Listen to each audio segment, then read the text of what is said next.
Hello everyone. तो क्या हाल चाल है आप सभी के। उम्मीद करते हैं सब अच्छे से होंगे।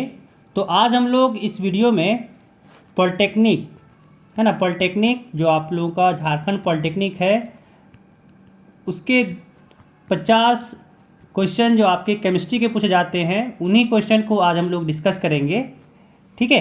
तो ये वीडियो आप लोगों के लिए काफ़ी इंपॉर्टेंट होने वाला है क्योंकि यहाँ पे हम लोग केमिस्ट्री के इम्पॉर्टेंट क्वेश्चन डिस्कस करने वाले हैं जो आपके एग्ज़ाम में पूछे जा सकते हैं। इसीलिए इस वीडियो के आखिरी तक बने रहें। यहाँ पे हम लोग केमिस्ट्री के अच्छे खासे क्वेश्चन सॉल्व करेंगे जो आपके एग्ज़ाम में पूछे जा सकते हैं। ठीक है, चलिए वीडियो को शुरू करते हैं। और शुरू करने से पहले कहना चाहेंगे, रिक्वेस्ट रहेगा आप लोगों से कि अगर आप हमारे चैनल पर नए हैं तो चैनल को सब्सक्राइब कर लें, साथ ही साथ वीडियो को लाइक कर दें। ठीक है, चलिए पहला सवाल देखिए केमिस्ट्री में क्या था। पहला सवाल केमिस्ट्री में यहाँ पे है,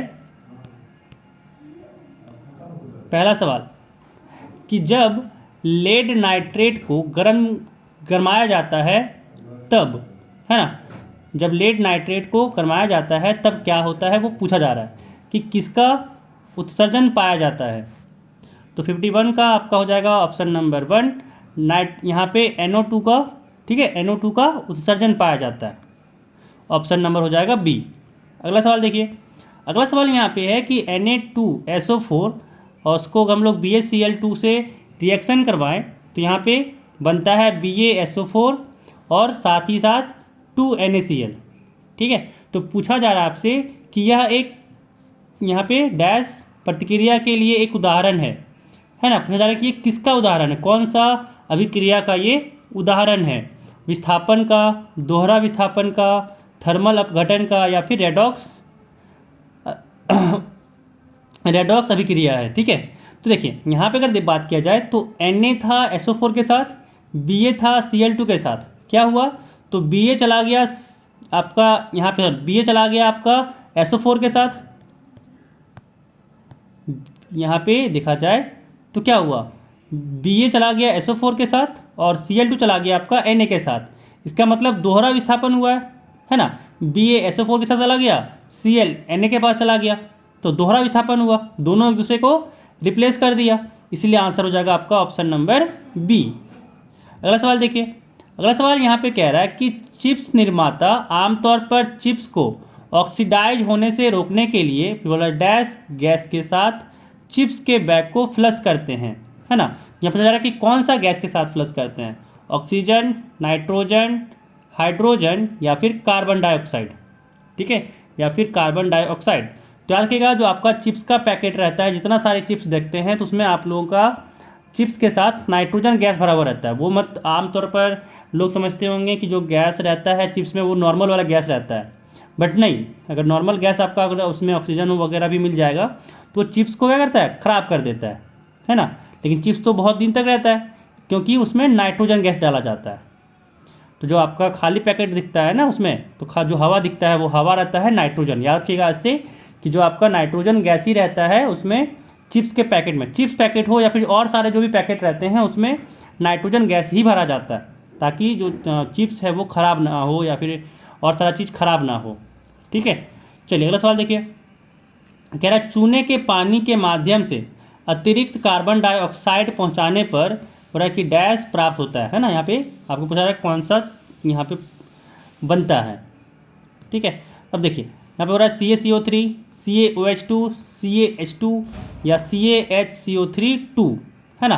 पूछा रहा है कि इसमें से क्या बनता है, तो आंसर हो जाएगा आपका ऑप्शन नंबर डी।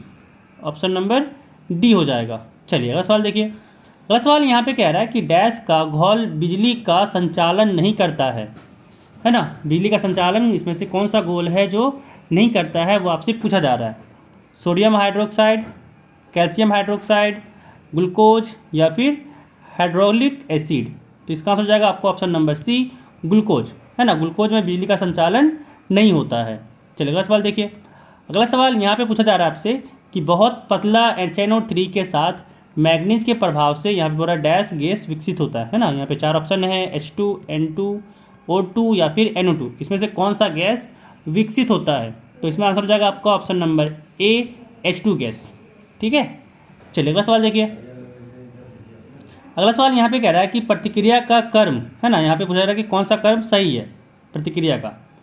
ऑप्शन यहाँ पे कि Al फिर Mg फिर Fe फिर Zn, है ना, इसमें 4 ऑप्शन दिया हुआ है। तो इसमें अगर हम लोग देखा जाए ऑप्शन तो Mg फिर Al फिर Zn फिर Fe, या फिर Al ज़्यादा फिर Mg फिर Zn फिर Fe, नहीं ये तो गलत है। Mg सबसे ज़्यादा, नहीं ये भी गलत है। ठीक है, Mg फिर Al, नहीं ये दोनों यहाँ तक तो सही है। Al के बाद Fe ये भी सही है। Fe के बाद Zn ये गलत है ना। Fe के बाद Zn नहीं, Zn के बाद Fe। ऑप्शन नंबर यहाँ पे बी सही है कि Mg के बाद Al, ठीक है, एल्युमिनियम, इसके बाद जिंक, इसके बाद फिर आपका फेरस यानी लोहा। तो ऑप्शन नंबर 57 का बी सही है।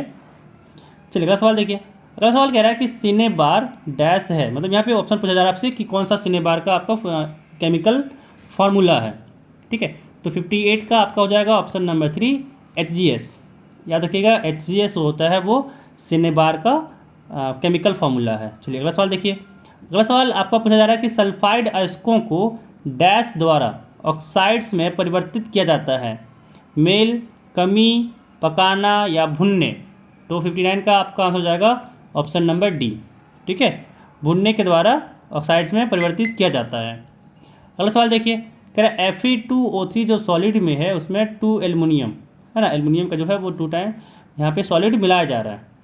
तो क्या ये बन रहा है आपका Fe और साथ ही साथ Al2O3 और फिर हीट रिलीज हो रहा है। ठीक है, हीट रिलीज हो रहा है। क्या इस प्रक्रिया को क्या कहेंगे? पकाना, थर्माइट प्रक्रिया, थर्मल प्रक्रिया या फिर विस्थापन, है ना। तो 60 का आपका आंसर हो जाएगा ऑप्शन नंबर बी, थर्माइट प्रतिक्रिया। थर्माइट प्रतिक्रिया। अगला सवाल देखिए। अगला सवाल यहाँ पे कह रहा है कि आधुनिक आवर्त सारणी में कह रहा है कि यहाँ पे डैश अवधियाँ हैं, है ना, 18, 8, 7 या फिर 17। तो आपका 61 का आंसर हो जाएगा ऑप्शन नंबर सी, 7 आवृत्तियाँ हैं, सॉरी 7 अवधियाँ हैं। चलिए अगला सवाल देखिए। कह रहे हैं यहाँ पे कि मेटालॉइड्स धातु रूप डैश है, कौन सा ऑप्शन होगा सही? सिलिकॉन, कार्बन, मैग्नीशियम या फिर लोहा। तो 62 का आंसर हो जाएगा आपका ऑप्शन नंबर ए, सिलिकॉन। ठीक है, सिलिकॉन हो जाएगा। चलिए अगला सवाल देखिए। कह रहा है यहाँ पे कि क्लोरीन के एम सेल में कितने इलेक्ट्रॉन्स होते हैं? ठीक है, क्लोरीन के एम सेल में कितने इलेक्ट्रॉन होते हैं? तो 63 का पूछा रहा है 7, 6, 4 या फिर 5। तो क्लोरीन जो होता है वो 17 होता है। ठीक है, उसका एटॉमिक नंबर 17 होता है। तो यहाँ पे अगर देखा जाए तो KLMN ऐसे चलता है, के पास 2, L के पास 8, M के पास 8, 2 8 10 हो गया, 10 और 7 17। ठीक है, तो M के पास हो जाएगा आपका 7, ऑप्शन नंबर ए। अगला सवाल देखिए। अगला सवाल कह रहा है कि धातु ऑक्साइड में अगर हम लोग अम्ल को मिलाएं तो X बनेगा, साथ ही साथ पानी बनेगा। तो क्या ये X क्या है? ठीक है, ये X क्या है? धातु है, अम्ल है, बेस है या फिर नमक है। ठीक है, तो इसका आंसर हो जाएगा ऑप्शन नंबर डी, नमक। ठीक है, नमक हो जाएगा।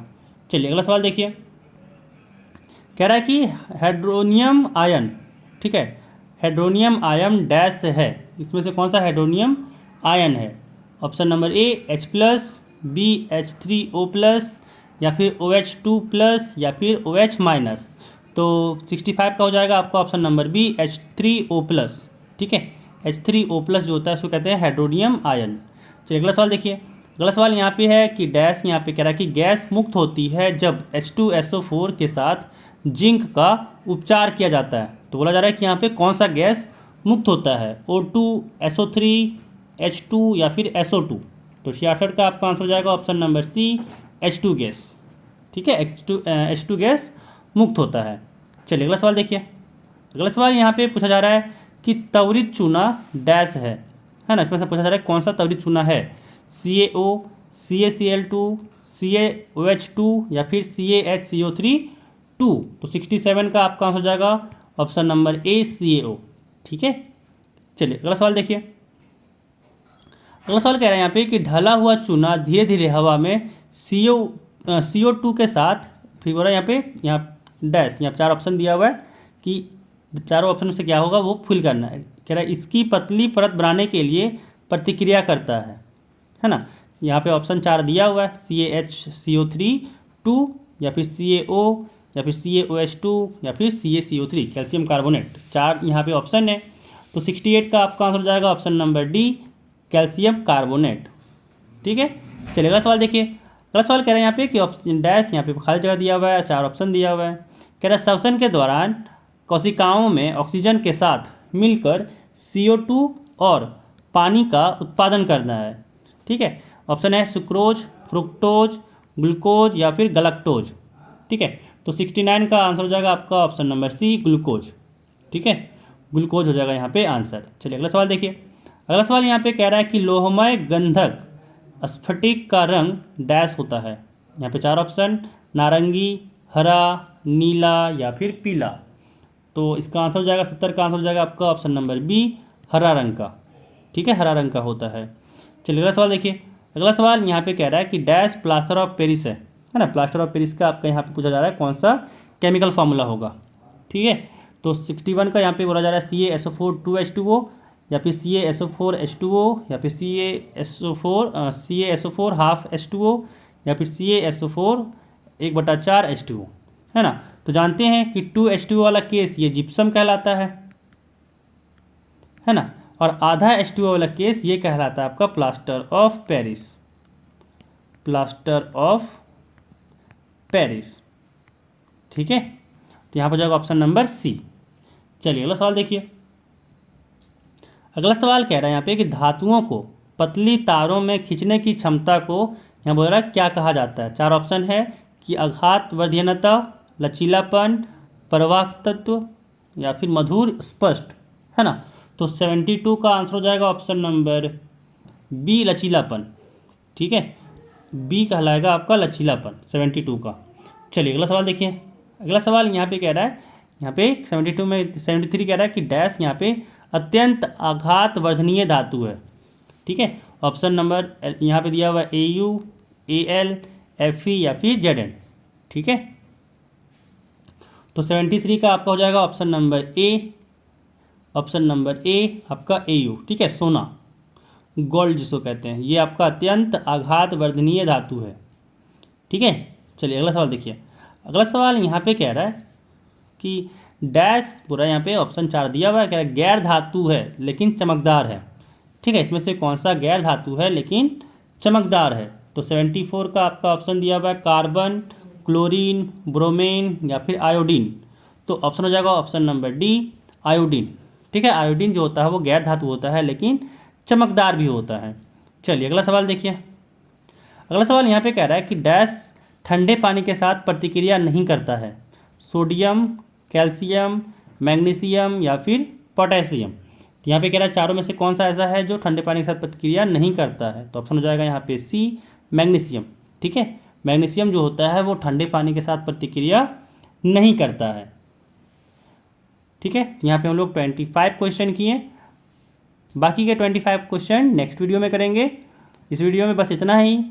तो फटाफट से अगर अभी तक आप लोगों ने हमारे चैनल को सब्सक्राइब नहीं किया है तो सब्सक्राइब कर लीजिए, साथ ही साथ वीडियो को लाइक कर दीजिए, क्योंकि इस तरह की वीडियो आप लोगों को पॉलिटेक्निक का तैयारी हो, आकांक्षा का तैयारी हो, क्लास 11, 12, है ना, 8, 9, 10, तो ये सारे क्लासेस का यहाँ पे तैयारी करवाया जाता है। इसलिए अगर अभी तक आप लोगों ने सब्सक्राइब नहीं किया है तो चैनल को सब्सक्राइब कर लें। तो इस वीडियो में बस इतना ही, मिलते हैं अगले वीडियो में।